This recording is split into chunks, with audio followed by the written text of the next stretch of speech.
परळी विधानसभा मतदारसंघातील राष्ट्रवादी काँग्रेस, शरद पवार पक्ष, काँग्रेस, शिवसेना, उभाटा, महाविकास आघाडीचे अधिकृत उमेदवार राजेसाहेब देशमुख यांच्या प्रचारार्थ परळी शहरात 12 नोव्हेंबर 2024 रोजी परळी शहरात Maniknagar, Nathnagar, Gurukripanagar, Swatinagar, Shivajinagar, power loom society येथे ठिकठिकाणी प्रचार रॅलीचं आयोजन करण्यात आलं होतं।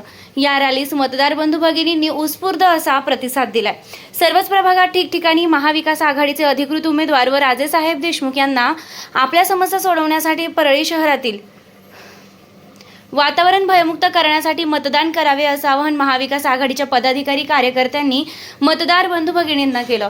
राष्ट्रवादी काँग्रेस, शरदचंद्र पवार पक्ष, परळी शहर काँग्रेसचे सर्व पदाधिकारी, महिला आघाडी, युवक काँग्रेस, सर्व सेलचे, सर्व फ्रंटचे कार्यकर्ते यांनी 12 नोव्हेंबर 2024 रोजी सकाळी 10:30 वाजता माणिकनगर, नाथनगर, गुरुकृपानगर, स्वातीनगर, शिवाजीनगर, पॉवरलूम सोसायटी आदी परिसरामध्ये प्रचार फेरी काढण्यात आली होती।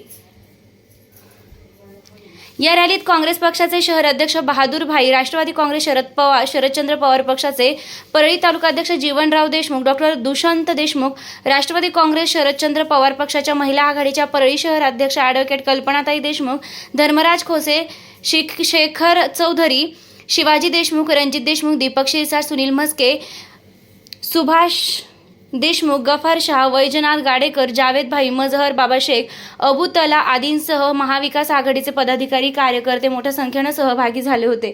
रॅलीस मतदार बंधू भगिनींनी उत्स्फूर्त प्रतिसाद दिला। रॅलीमध्ये महाविकास आघाडीचे अधिकृत उमेदवार राजेसाहेब देशमुख यांना सालगडी म्हणून सेवा करण्याची संधी द्यावी असं आवाहन ही राष्ट्रवादी काँग्रेस शरदचंद्र पवार महिला आघाडीच्या शहर अध्यक्षा ॲडव्होकेट कल्पनाताई सतीश देशमुख यांनी मतदार बंधू भगिनींना केलंय।